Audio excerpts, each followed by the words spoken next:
Vyttila bus terminal പ്രദേശത്തെ സർക്കാർ ഓഫീസുകൾ ഉടൻ മാറ്റാൻ സാധ്യതയില്ലെന്ന് സൂചന. ജില്ലാ ഭരണകൂടം ഇടപെട്ടിട്ടും ഓഫീസ് ഒഴിയുന്ന കാര്യത്തിൽ കൃഷിവകുപ്പ് താൽപര്യം കാണിക്കാത്തതാണ് ആശയക്കുഴപ്പത്തിന് കാരണം. വൈറ്റില ബസ് ടെർമിനൽ പ്രദേശത്തെ സർക്കാർ ഓഫീസുകൾ ഈ മാസം 30-നകം മാറ്റണം എന്ന നിർദ്ദേശം ജില്ലാ ഭരണകൂടം നൽകിയിട്ടുണ്ട്. ഇവിടെ പ്രവർത്തിക്കുന്ന 7 ഓഫീസുകളിൽ 6ഉം കൃഷിവകുപ്പിന്റേതായതുകൊണ്ട് തന്നെ ഇക്കാര്യത്തിൽ കൃഷിവകുപ്പ് മുൻകൈയെടുക്കണമെന്ന നിർദ്ദേശമാണ് ADM നൽകിയിരിക്കുന്നത്. എന്നാൽ കൃഷിവകുപ്പ് ഡയറക്ടറുടെ രേഖാമൂലമുള്ള ഉത്തരവ് ലഭിക്കാതെ ഓഫീസ് മാറ്റാൻ പറ്റില്ല എന്ന നിലപാടിൽ ഉദ്യോഗസ്ഥർ നിൽക്കുന്നത് ജില്ലാ ഭരണകൂടത്തെ കുഴയ്ക്കുകയാണ്. കേരഫെഡ് ഓഫീസ് ഇടപ്പള്ളിയിലെ കേരഫെഡിന്റെ തന്നെ സ്ഥലത്തേക്ക് മാറ്റാനാണ് ആലോചന. വൈറ്റില കൃഷിഭവൻ ഓഫീസ് കൊച്ചി നഗരസഭയുടെ വൈറ്റില മേഖലാ ഓഫീസിലേക്ക് മാറ്റും.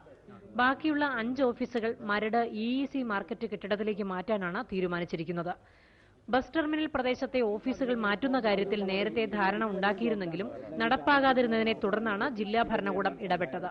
ബസ് ടെർമിനലിന് മുഖ്യമന്ത്രി ശിലാസ്ഥാപനം നടത്തിയപ്പോൾ തുടർ നടപടികൾ വേഗത്തിലാകും എന്നായിരുന്നു പ്രതീക്ഷ. അതിനാണ് ഇപ്പോൾ തിരിച്ചടിയുണ്ടായിരിക്കുന്നത്.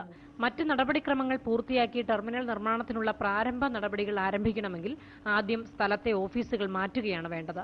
അതുകൊണ്ട് തന്നെ ഓഫീസുകൾ മാറ്റി സ്ഥാപിച്ച് നടപടിക്രമങ്ങൾ വേഗത്തിലാക്കാൻ കൃഷിവകുപ്പ് ഡയറക്ടറോട് ആവശ്യപ്പെടാനിരിക്കുകയാണ് ജില്ലാ ഭരണകൂടം.